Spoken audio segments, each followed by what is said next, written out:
This is a non-weight bearing lower body workout. In fact, these are the perfect rehab exercises if you sprained or broke your foot or ankle, or if pain in your knee limits your ability to perform squats and lunges. These are the exercises that you need. Now, I am my own inspiration for this video. Yes, I do in fact have a broken foot right now. A couple of weeks ago, I was playing basketball and I landed awkwardly on the outside of my foot. By the time I got home, I took my shoe off and my foot looked like this. Disgusting, I know. The next day, I ended up going in for an x-ray and it confirmed that I did in fact break my foot.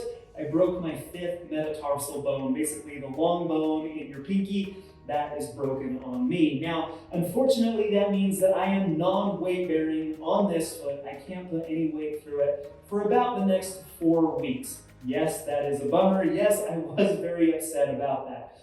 Fortunately, as a physical therapist, I know the exercises that I can still perform to keep the other muscles in this leg strong and healthy to make recovery go a little bit better. Having worked with thousands of patients in my career, I know that the stronger I can keep the muscles in this leg, the better and the faster my recovery will be as soon as I can start to put weight on this foot again. And so that's exactly what I wanted to run you through today. This is a collection of 7 of the best non-weight bearing lower body exercises that you can do at home with no equipment to keep your leg strong, to keep your leg healthy, and hopefully help you to recover faster. Coming at you right now.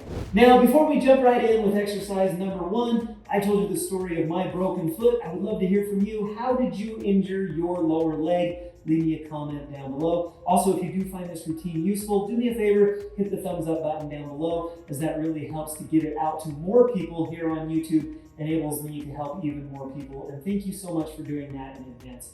Okay, so with these exercises, really simple. What we want to do is keep all the muscles that act on the lower leg strong and healthy. We're going to work the quads, we're going to work the hamstrings, hip flexors, hip abductors, and hip extensors.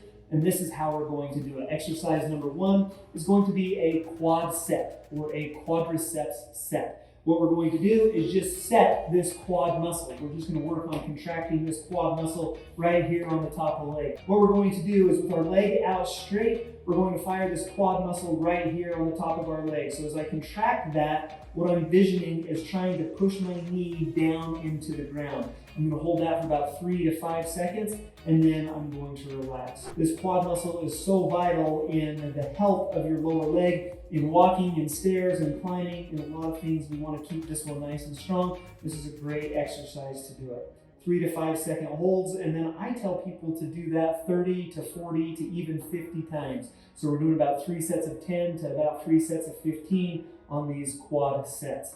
Exercise number 2, we're going to move right into a straight leg raise. It's a great way to not only fire the quad, but to work the hip flexor a little bit as well. What you're going to do, I like to perform this one in kind of a semi-reclined position. We're going to hit that quad set, so we're going to set that quad on the top of the leg, and then we're going to lift up nice and slow, 1, 2, 3, and then down, 1, 2, 3. And then we're going to repeat that, 1, 2, 3, up, 1, 2, 3, down.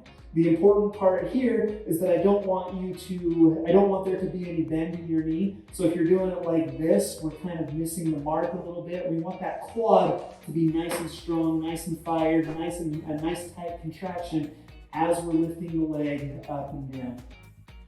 Sets of 10 are a good number to shoot for initially, but as you get stronger, I want you to work up into even sets of 20 and sets of 30. Personally, when I do these, I go for about 3 sets of 30 reps is the number that I tend to shoot for.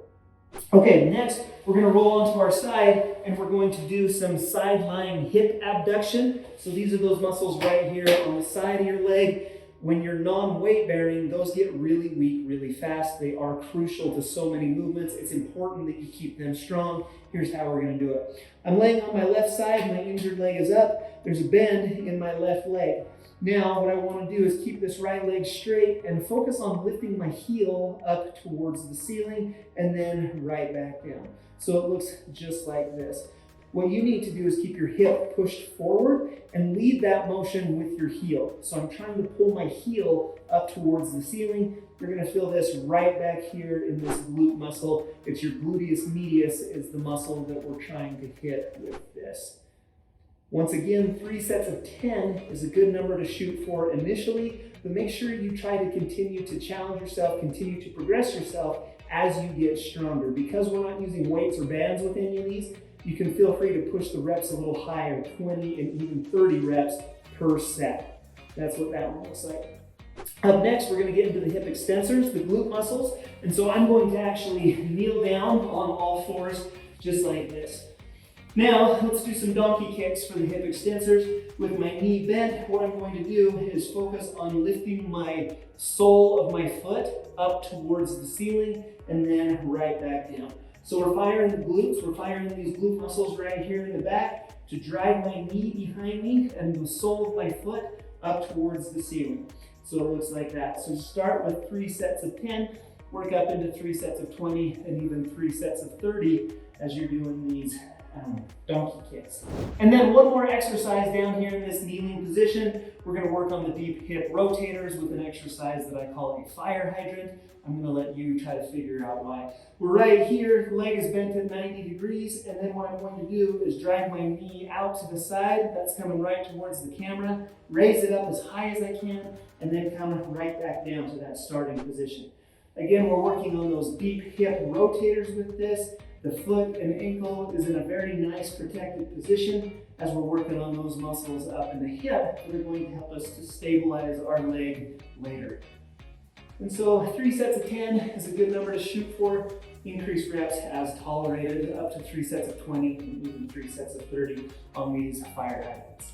Your next exercise is called a long arc quad. Basically, we're going to work the quad through a nice long arcing motion with our lower leg. It looks just like this. In a seated position, either on a chair or on a bench, edge of the bed, edge of the couch, what we're going to do is start with your leg bent in a 90-degree angle. Fire this quad muscle right here on the top of the leg until the leg comes all the way out straight. Hold 1, 2, 3, and then right back down nice and slow.